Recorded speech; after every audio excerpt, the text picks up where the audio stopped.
Udah semua udah rekam? Oke. Ya, hitungan 3 ya. 1, 2, 3. Selamat siang teman-teman. Hari ini kami bersama Bapak. Andang Briasnowo dari Kabupaten Bandung 1. Nah, hari ini kami akan menginterview Bapak ya mengenai APBN ya. Langsung aja kita mulai ya. Jadi Bapak, apa itu APBN? Baik teman-teman semua, perlu kita ketahui bahwa APBN itu secara singkatan adalah anggaran pendapatan dan belanja negara. Komponen APBN itu ada dua, yaitu komponen penerimaan negara dan komponen belanja negara atau pengeluaran. Untuk komponen penerimaan itu terdiri dari dua, yaitu penerimaan pajak maupun penerimaan bukan pajak. Jadi teman-teman tahu semua, selama ini kita mengelola yang namanya perpajakan. Ya. Bagaimana dengan belanjanya? Kalau komponen belanja, Bapak Ibu, ada 4 komponen. Yang pertama yaitu komponen belanja pegawai untuk pembayaran gaji dan sebagainya. Yang kedua, belanja barang untuk operasional kantor. Yang ketiga, belanja modal itu digunakan untuk pembangunan sarana prasarana, jalan jembatan dan sebagainya maupun gedung. Nah, yang terakhir itu adalah belanja bantuan sosial, yaitu bantuan diberikan masyarakat kepada yang membutuhkan. Demikian untuk penyampaian APBN itu sendiri. Dan APBN itu secara nasional dikelola di Jakarta oleh Kementerian Keuangan, sementara untuk daerah kabupaten dan kota Bandung dikelola oleh KPPN Bandung 1 dan Kabupaten Bandung 2. Untuk penerimaan pajak itu dikelola oleh kantor pajak atau KPP. Demikian sekilas tentang APBN. Oke. Jadi maksudnya langsung ya pertanyaan gue apa ya mungkin ya? Untuk peran APBN itu dalam pembangunan itu apa saja? Nah, seperti yang saya sampaikan tadi, kalau terkait peran APBN dalam pembangunan, tentu kita bicara mengenai belanja barang dan belanja modal. Tentunya pembangunan itu ada 2 atau 3 hal yang penting dalam pembangunan, yaitu pembangunan manusia maupun pembangunan sarana dan prasarana. Selain itu juga APBN berperan untuk meningkatkan perekonomian.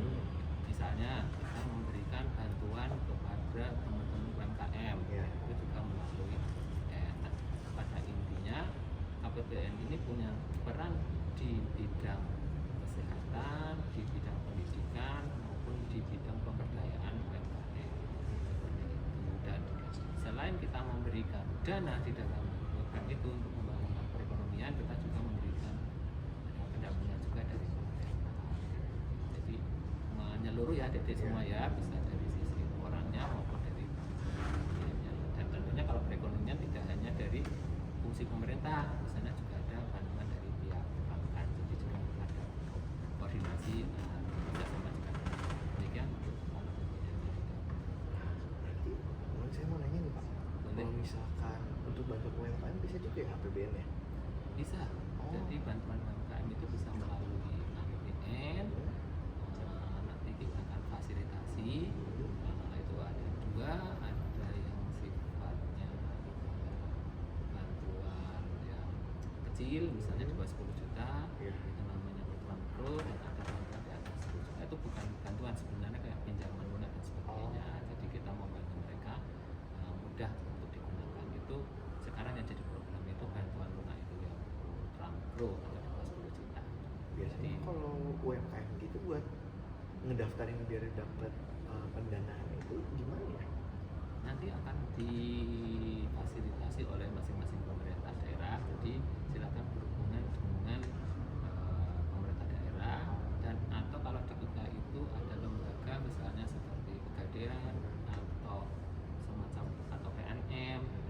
Kalau memang adik-adik berminat, bisa nanti Bapak menghubungi kantor tadi Pegadaian atau PNM bagaimana cara mendapatkan program pro. Jadi misalnya punya toko butuh modal 5 juta misalnya untuk menambah, silakan bisa menghubungi teman-teman yang di Pegadaian atau PNM. Oke. Kalau untuk alokasi untuk pendidikan gitu Pak, itu apa saja? Nah, seperti diketahui adik-adik semua bahwa pemerintah ini masih concern terkait dengan peningkatan sumber daya manusia, ya, dalam hal ini pendidikan, baik di level pendidikan dasar, menengah maupun pendidikan tinggi. Nah, kita APBN berperan dalam hal ini, kita menyediakan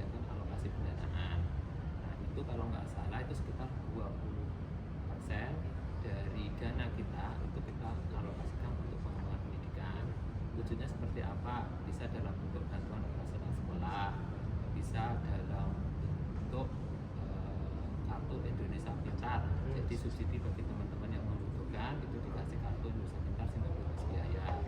Ada juga kami di Kementerian Keuangan itu dalam melakukan pengembangan SDM ini mengembangkan namanya LPDP. Juga LPDP itu satu organisasi resmi kementerian di mana adik yang berminat untuk belajar S1 atau S2 secara gratis akan mendaftar di LPDP.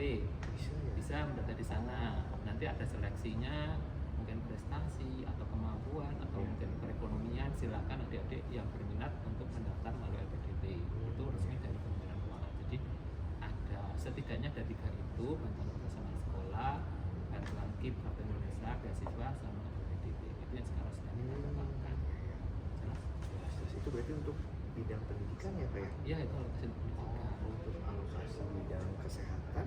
Kalau alokasi kesehatan sebenarnya kita alokasikan mungkin sekitar 5%, tapi itu bentuknya masih ada kerjasama juga dengan BPJS Kesehatan. Ya, jadi sebagian itu masyarakat membayar iuran secara mandiri di BPJS, sebagian kita tanggung melalui dana kesehatan. Selain itu pemerintah juga punya niat untuk meningkatkan fasilitas puskesmas di desa, kemudian peningkatan juga sarana prasarana yang ada di rumah sakit. Jadi secara bertahap kami tetap komitmen sebagai pemerintah untuk mengalokasikan dana di bidang kesehatan, dan juga kami tetap bekerja sama dengan BPJS Kesehatan. Ya, jadi kan lebih bagus ya kalau ada di semua lebih sehat, ya itu kan lebih akan lebih tertata ke depannya. Alokasi kesehatan ya. Lanjut lagi ke alokasi infrastruktur Pak. Nah, sama Bapak Ibu semua. Jadi program pemerintah kita Pak Jokowi Presiden ini kan keseimbangan. Selain pengembangan SDM manusia, kesehatan manusia, juga pengembangan infrastruktur. Nah, untuk pengembangan infrastruktur ini pemerintah mengalokasikan anggaran misalnya untuk pembangunan jalan, pembangunan bendungan, kemudian juga mungkin pembangunan pelabuhan dan sebagainya. Dan salah satu yang menarik di Pak Jokowi ini adalah pengembangan jalan tol karena konektivitas sangat tinggi pengaruhnya. Nah, tapi Bapak Ibu semua atau adik-adik semua perlu sadari bahwa dana APBN itu terbatas, sehingga untuk keseimbangan supaya APBN itu tetap jalan dan program kita menggandeng kerjasama dengan pihak swasta atau BUMN seperti Utama Karya, Karya dan sebagainya. Jadi pemerintah memberikan insentif, kemudian mereka melaksanakan, nanti mereka akan mendapatkan bagi hasil beberapa tertentu. Nah, masyarakat sebagai pengguna itu tinggal menikmati sarana yang kita sudah bangun, yang kita ciptakan. Itu manfaat yang kita terima dari infrastruktur. Oke Pak, lanjut ke pertanyaan berikutnya ya. Kalau untuk transparansi gitu, dan akuntabilitas pelaksanaan APBN itu bagaimana ya? Sebelum menjawab itu, mungkin perlu kami sampaikan terlebih dahulu bahwa Kementerian Keuangan ini adalah organisasi yang besar. Besar kan adanya di Jakarta.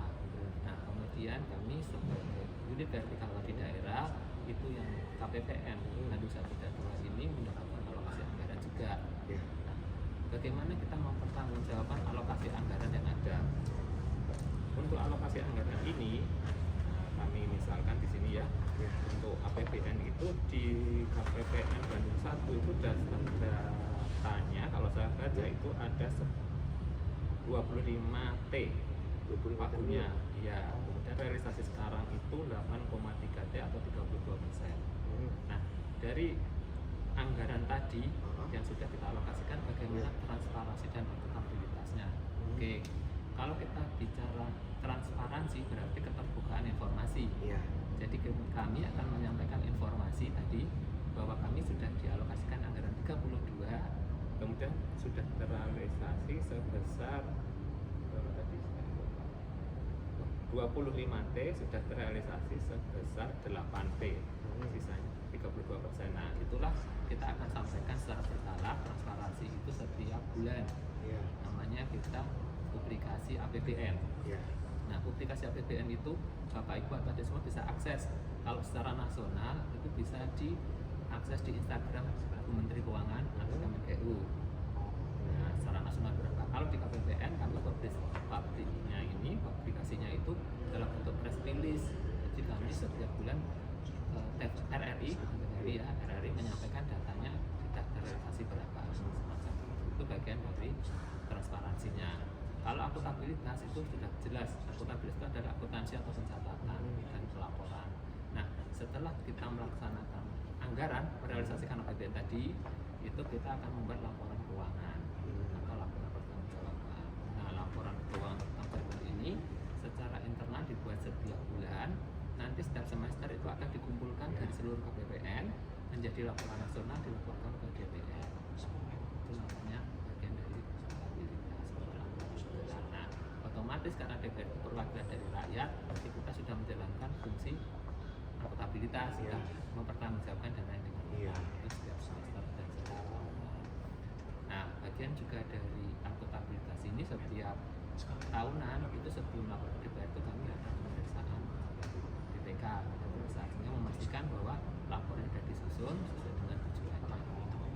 Jadi ringkasnya dari tadi itu kita bicara masalah APBN, bagaimana anggaran disusun, bagaimana direalisasikan untuk memenuhi kebutuhan masyarakat. Ya, dari sisi tadi pendidikan, kesehatan, serta transportasi. Nah, kemudian setelah kita akan laporkan atau kita siarkan, publikasikan kepada masyarakat. Demikian.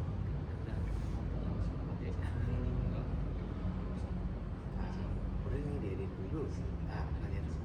Nah, yuk gue gampang ini tuh Pak. Woi, ini kan nanti di-cut dulu. Udah cukup, ini sekarang udah berapa menit? Masih 9 tadi gue cek. 9. Sekarang coba cek lagi. 10, enggak 11. Cukup nggak? Nanti tambah sedikit. Udah tadi udah full semua pertanyaannya. Udah sih. APBN Mau sama belum semua. PDB. Ini lu offline nggak bisa buka itu makanan gue pengen makan. Sama ya. Bagi ya. Hubungan APBN dan PDB. Oh iya boleh hubungan APBN APBD ya. Tadi gue udah gini-gini biar ngeditnya gampang, biar nggak ada yang buka gue aja biar dikekat yang tadi. Hubungan APBN sama APBD yang perbedaannya. Itu berarti ya. Oke, dah deh. Satu, lu bilang 1, 2, 3. Tuh, 1, 2, 3. Nah, untuk pertanyaan selanjutnya Pak, untuk hubungan APBN dan APBD itu apa ya Pak ya? Oke, begini, kalau kita betul tahu semua, ada semua, teman-teman semua bahwa kita pemerintah itu ada dua, pemerintah pusat dan pemerintah daerah. Pemerintah pusat dan di Jakarta itu kementerian, pemerintah daerah itu bisa provinsi, bisa kabupaten. Nah, sudah sewajarnya masing-masing itu punya dapur sendiri, punya keuangan sendiri. Makanya kita atur namanya hubungan keuangan pusat dan daerah.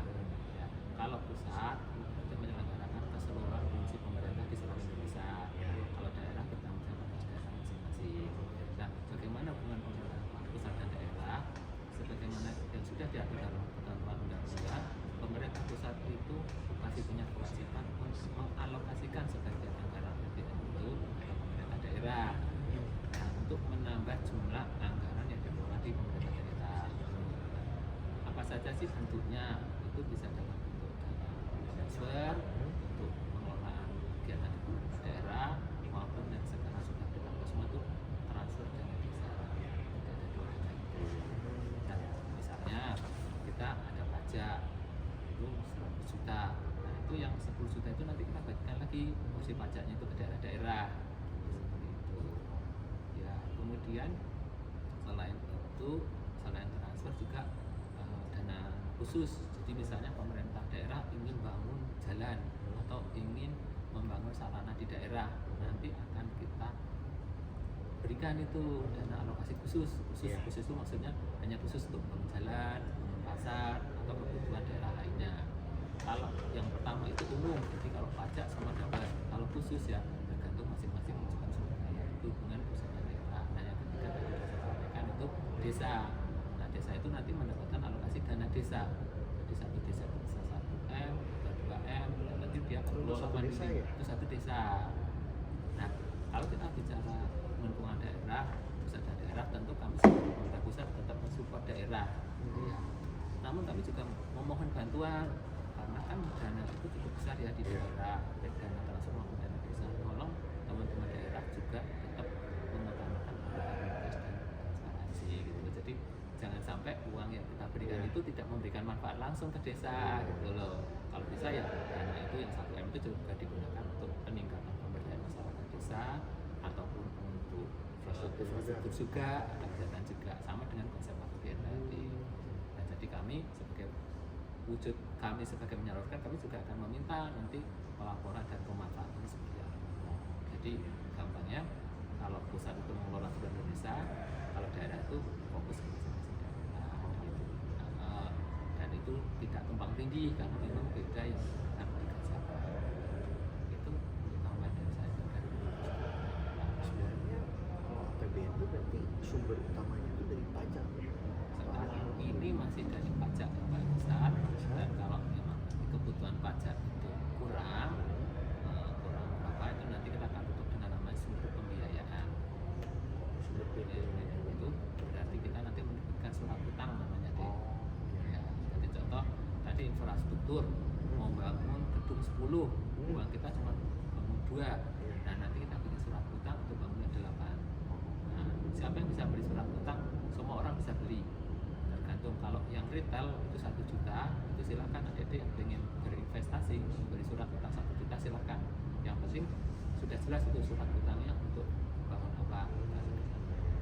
Jadi kami saat ini memang porsi terbesarnya pajak, namun kalau ada kekurangan juga akan melakukan namanya surat utang atau biaya utang. Nah, itu surat utang itu milik siapa ya? Milik kita juga. Karena nanti kan yang jadi pembelinya juga kita juga.